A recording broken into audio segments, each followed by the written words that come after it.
रजनी के सूने क्षण में, दिगमंडल के जलते कण में, मैं खुद का स्पंदन ढूंढ रहा हूँ और बनकर तिनका घूम रहा हूँ और बनकर तिनका घूम रहा हूँ। मेरा नाम योगेश कृष्ण और आज यहाँ पे उपस्थित हूँ मैं अपनी विरचित कविताओं को लेकर के। और एक कविता है जिसका शीर्षक है ज़रूरी है। और उससे पहले मैं आज एक अपने लेखनी को एक नया आयाम देना चाह रहा हूँ, नई दिशा, इस पहचान के मंच से, पहचान के परिवार से। तो आप कभी पत्रकारिता या अखबार में देखते हो तो एक विशेष लेख आता है, तो उसी पे आधारित मैंने कुछ लिखा है। एक बारी आप उसे सुनिए और ख़ुद से जोड़ के देखिए। और इस लेख का जो सारांश है कुछ इस तरह से है कि आप अपने आप को कोसते हो इस जीवन के दौर में एक समय के बाद, तो उस पे है। और मैं शुरू करता हूँ कि मैं कुछ समय के लिए खुद को स्थगित किया, ठहराव दिया, और मैं यह सोचा कि कोई दूसरा विचार मेरे मन में ना आए और तब मैं क्या लिख सकता हूँ। तो मैं अगले ही पल में पाया कि वह बिंदु है सवालिया चिन्ह। वह सवालिया चिन्ह आप खुद को देते हो या उस समय को। यह देना कितना ज़रूरी है या गैर ज़रूरी है, क्योंकि मेरा ऐसा मानना है आप किसी भी दिन एकदम से उठकर यह नहीं कह सकते हो कि आप क्या हो और क्यों। क्योंकि मेरे विचारों के तराजू के माप तौल में मैंने यह पाया कि आप आज जो होते हो वो आपके बीते समय में, आपके गुजरे समय में बहुत कुछ समाहित करके आपको एक व्यक्तित्व देता है। जैसे उसमें क्या क्या हो सकता है, उसमें होता है आप ऐसे समझिए कि थोड़ा थोड़ा करके बहुत कुछ समाहित होता है। जैसे कि कुछ फांस, कुछ दर्द, कुछ पीड़ाएं, कुछ सफलताएं असफलताएं, और उसमें कुछ जुड़ाव और अलगाव जो कि आपको कुदरत देती है, प्रकृति रूप से आप उसे प्राप्त करते हो, और वो स्वीकार करना आपके लिए बहुत ज़रूरी होता है। लेकिन अगर दूसरे पहलू पर हम जाकर देखें तो हमें ऐसा लगता है कि हम अपने जीवन को अपनी इच्छाओं के अनुरूप नहीं जी पाते हैं। यह एक बहुत बड़ा मील का पत्थर होता है कि आप अपने आप को एक सवालिया चिन्ह दे देते हो। और मेरा ऐसा मानना है व्यक्तिगत रूप में कि तो सवालिया चिन्ह खुद को ना लगाकर उस बीते हुए समय पे हम अगर लगाएं तो क्या होगा।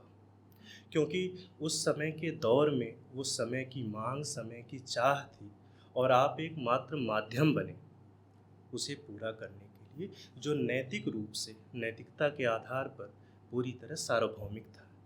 और आप यह बिल्कुल विश्वास के रूप में इसे स्वीकार करिए कि अगर आप ऐसा करते हैं और आप सोच लेते हैं तो आप ये मान के चलिए कि पहचान के इस दौर में आप एक दिन बेहतर कर जाओगे और बहुत आगे निकलोगे और ख़ुद को सवालिया चिन्ह ना दें। ये मेरा लेख था, बाकी सब शेष है। और अब मैं अपनी कविता शुरू करूँगा जिसका शीर्षक है ज़रूरी है ना। तो वो कविता ऐसी है कि कभी कभी न चाह के भी चीज़ों को करना पड़ता है। जब आप सही और गलत में अंतर देख पाते हो तब, अगर आप सही के विरुद्ध में ना हो के सही के, सच के साथ खड़े हो, तो तब पहले मैं 4 पंक्ति पढ़ता हूँ, आप तक पहुँचे तो आप उसे बताइएगा कि कर्म अगर है अति संभावित, कर्म अगर है अति संभावित तो करना बहुत ज़रूरी है, और रण में बचा हो युद्ध शेष तो लड़ना बहुत ज़रूरी है। और अगली पंक्ति है कि तुम कर्ण बनोगे या अभिमन्यु, तुम कर्ण बनोगे या अभिमन्यु, मंतव्य तुम्हारा तुम जानो।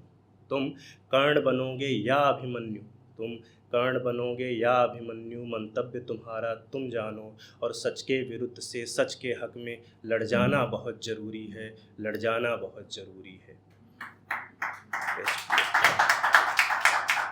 और अगली 4 पंक्ति है कि यहाँ किसी का कोई कृष्ण नहीं, यहाँ किसी का कोई कृष्ण नहीं, ना कृष्ण का कोई पार्थ यहाँ।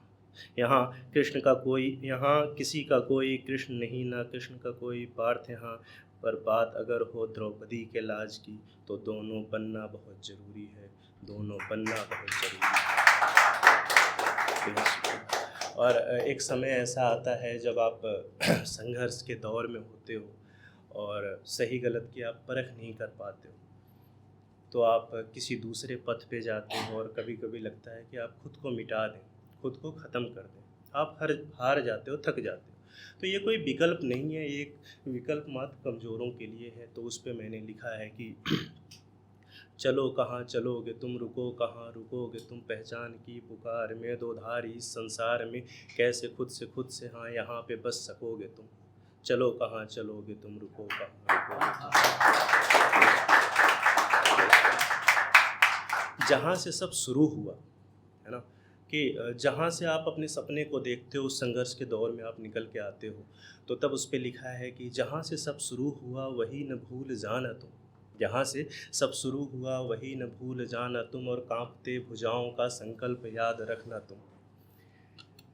जो स्वार्थ है खुद को मिटाने में, जो स्वार्थ है खुद को मिटाने में, वो बस धूल है यथार्थ में। जो स्वार्थ है खुद को मिटाने में, वो बस धूल है यथार्थ में।